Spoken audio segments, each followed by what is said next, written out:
กับอีนี่มาเบิงทีกองประชุมใหญ่ผู้แทนองค์คณะพรรคนครปากเสกครั้งที่ 8 ได้รับผลสำเร็จอย่างจบงามพร้อมทั้งได้เลือกเอาคณะบริหารงานพรรคสุดใหม่โดยภายใต้การเป็นประธานของสหายอรุณไซสุนนราชกรรมการศูนย์กลางพรรคเลขาคณะบริหารงานพรรคแขวงมีสหายสนานศรีภาพพมจันทร์ห้องเลขาพรรคแขวงสหายสุภาพธรรมหักษากรรมการพรรคแขวงเลขาคณะบริหารงานพรรคนคร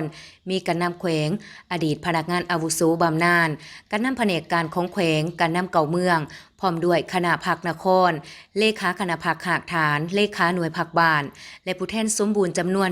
155สหายยิง47สหายซึ่งเป็นตัวแทนให้สมาชิกพรรคในทั่วนคร2,532สหายยิง965สหายเข้าร่วมในกองประชุมได้ควรคั่วอย่างเลิกซึ้งและเป็นเอกสารหับห้องเอาห่างบทรายงานการเมืองแผนพัฒนาเศรษฐกิจสังคม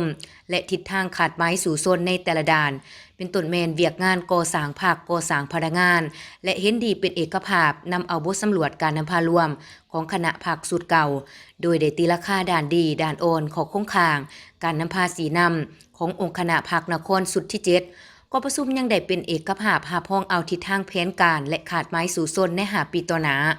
พร้อมนั้นกองประชุมยังได้รับฟังการประกอบความเห็นของกรมกองบ้านและตัวแบบการผลิตเป็นสินค้าของนครซึ่งเฮ็ดให้การดำเนินกองประชุมมีเนื้อในอุดมสมบูรณ์และมีความหมายความสำคัญอย่างเลิกซึ้งกองประชุมได้ดำเนินการปอนบัตรลงคะแนนเสียงเลือกเอาคณะบริหารงานพรรคนครสุดใหม่ซึ่งมีผู้ลงสมัคร32สหายเลือกเอา27สหาย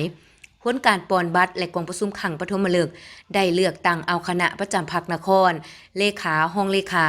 และเลือกเอาประธานห้องประธานคณะกวดกาพรรคคือกองประชุมครั้งปฐมฤกษ์ได้เลือกเอาคณะประจำพรรคนครจำนวน9สหายกองประชุมได้เลือกเอาสหายสุภาพธรรมหักษาเป็นเลขาคณะบริหารงานพรรคนครสุดที่8เลือกเอาสหายคอนสวรรค์วรรณิวงศ์คำและสหายสุขวิสัยศรีสมหวัง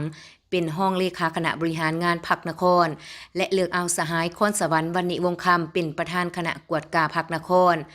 สหายถนอมวงศ์แสวงและสหายนางแสงอรุณคำพาวงศ์เป็นห้องประธานคณะกวดกาพรรคนครพร้อมนี้กองประชุมผู้แทนยังได้เลือกตั้งเอาผู้แทนสมบูรณ์จำนวน21สหายและผู้แทนสำห้อง3สหายไปร่วมกองประชุมใหญ่ผู้แทนองค์คณะพรรคแขวงจำปาสักครั้งที่เก่าเติมอีก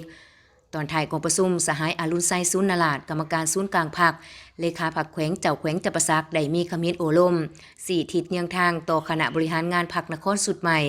โดยสหายได้เน้นหนักให้เพิ่มทวีเอาใจใส่สืบโตเฮ็ดเวียกงานการเมืองแนวคิดอยู่แต่ละแขนงการของนครหากฐานบานให้แข็งแรงเลิกซึ้งกว่าเก่าสืบโตปลุกระดมนำใจหักศาสตร์หักระบอบใหม่ให้สมาชิกพรรคยกสูงสิทธิ์เป็นเจ้าของประชาชนอยู่แห่งการสร้างเศรษฐกิจเอกราชเป็นเจ้าตนเองสร้างความเข้มแข็งด้วยตนเองเพื่อพัฒนาเศรษฐกิจสังคมของนครให้ก้าวขึ้นอย่างบ่หยุดยั้ง